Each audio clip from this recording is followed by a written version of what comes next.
ఆంధ్రప్రదేశ్ రాష్ట్ర ప్రభుత్వ ఉద్యోగులకు పెన్షనర్లకు డిఆర్ బకాయిలు 12వ పీఆర్సీ పే స్కేల్స్ 2024లో జరిగే చెల్లింపులకు సంబంధించి వివరాలు ఈ వీడియోలో వీటన్నిటి గురించి పూర్తి వివరాలు అయితే తెలుసుకుందామండి. డిఏలు, పీఆర్సీ, ఇతర ఆర్థిక ప్రయోజనాల బకాయిలు చెల్లింపు లేవు. నిరసనలు, ఆందోళనలు, సమావేశాలకు పిలుపునిస్తే నిర్బంధాలు, అరెస్టులు, బైండవర్లు. 11వ పీఆర్సీ పే స్కేళ్లు లేకుండా 12వ పీఆర్సీన ఈ ప్రభుత్వంలో బకాయిలు 2027 వరకు చెల్లిస్తారట. సో దీనికి సంబంధించి వివరాలు అయితే తెలుసుకుందాం. 20,000 కోట్ల పైగా బకాయిలు. ఉద్యోగులకు జీపీఎఫ్, పీఎఫ్, ఏపీజీఎల్ఐ రుణాలు, అడ్వాన్సులు, పీఎఫ్, పీఆర్సీ, ఈఎల్స్, డిఏ బకాయిలు కలిపి మొత్తం 20,000 కోట్లకు పైగా చెల్లించాల్సి అయితే ఉందండి. ఏ ప్రభుత్వమైనా సరే తమ 5 ఏళ్ల పదవీ కాలంలోని ఈ బకాయిలను అయితే చెల్లిస్తామని హామీ ఇస్తుంది. జగన్ సర్కార్ మాత్రం రాబోయే ప్రభుత్వంలోనూ చెల్లిస్తామని హామీ ఇచ్చింది.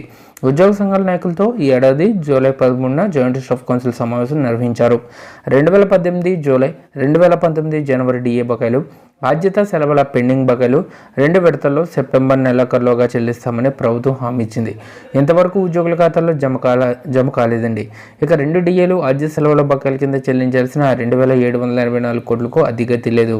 అలాగే పదవి విరమణ తర్వాత ఇస్తామన్న డిఏ, పీఆర్సీ బకాయిలు కూడా 7,000 కోట్లకు పైగానే ఉన్నాయి. వీటన్నిటిని కూడా 2027 వరకు చెల్లిస్తామని జగన్ సర్కార్ చెబుతోంది.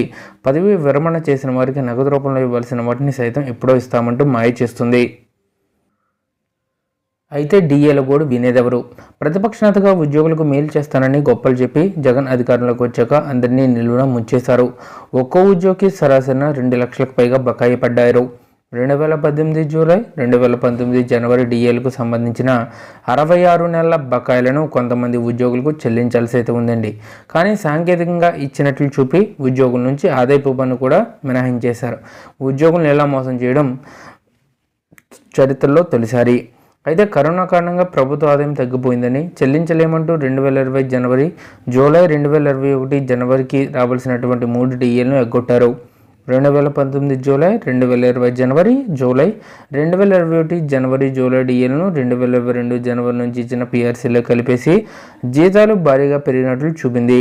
కానీ వీటికి సంబంధించి 54 నెలల బకాయిల్ని ఇవ్వలేదు.